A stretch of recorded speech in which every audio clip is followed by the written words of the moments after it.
This is the AI News Flash for May 10th, 9 a.m. UTC. First up, a U.S. federal court has ruled that conversations with consumer AI chatbots like Claude are not protected by attorney-client privilege, setting the first nationwide precedent for AI use in legal matters. Judge Jed Rakoff of the Southern District of New York issued the ruling in United States versus Hepner.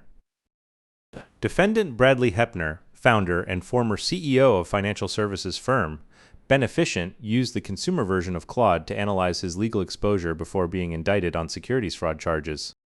Judge Rakoff cited three independent grounds. Claude is a third-party platform, not an attorney.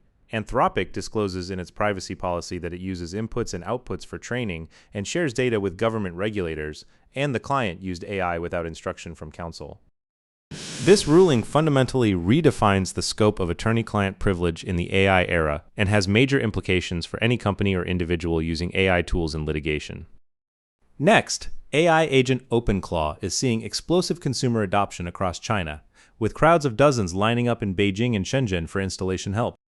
OpenClaw is an open-source autonomous AI agent that connects with WhatsApp, WeChat, Microsoft Teams, and Telegram to handle email, calendar management, and flight bookings automatically.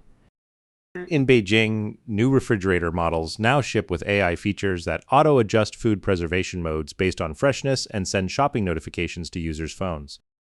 Inference token prices in China are a fraction of US prices, providing a structural tailwind for rapid adoption by both enterprises and consumers.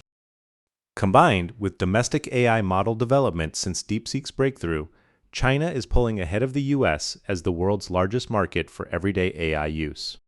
Third, fraud prevention leader Accertify's 2026 outlook warns that the combination of generative AI and global cybercrime marketplaces has driven fraud threats to record levels.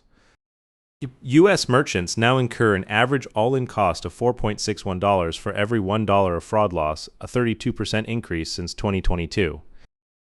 Generative AI adoption for fraud management jumped from 42% of merchants in 2024 to 56% in 2025, with projections reaching 80% by year-end.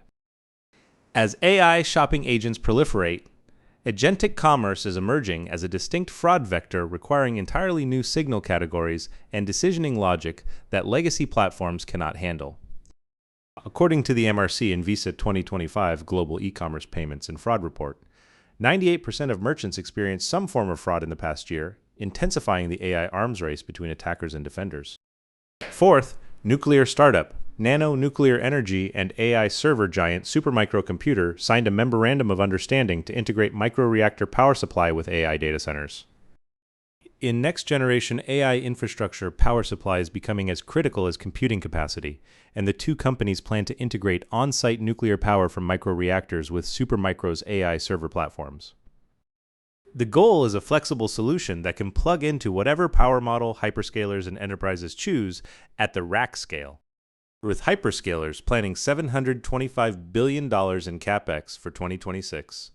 Power bottlenecks have become the largest constraint, accelerating commercialization of nuclear power for AI. However, the MOU is non-binding, and analysts caution it does not materially change the near-term earnings outlook. That's all for this AI News Flash.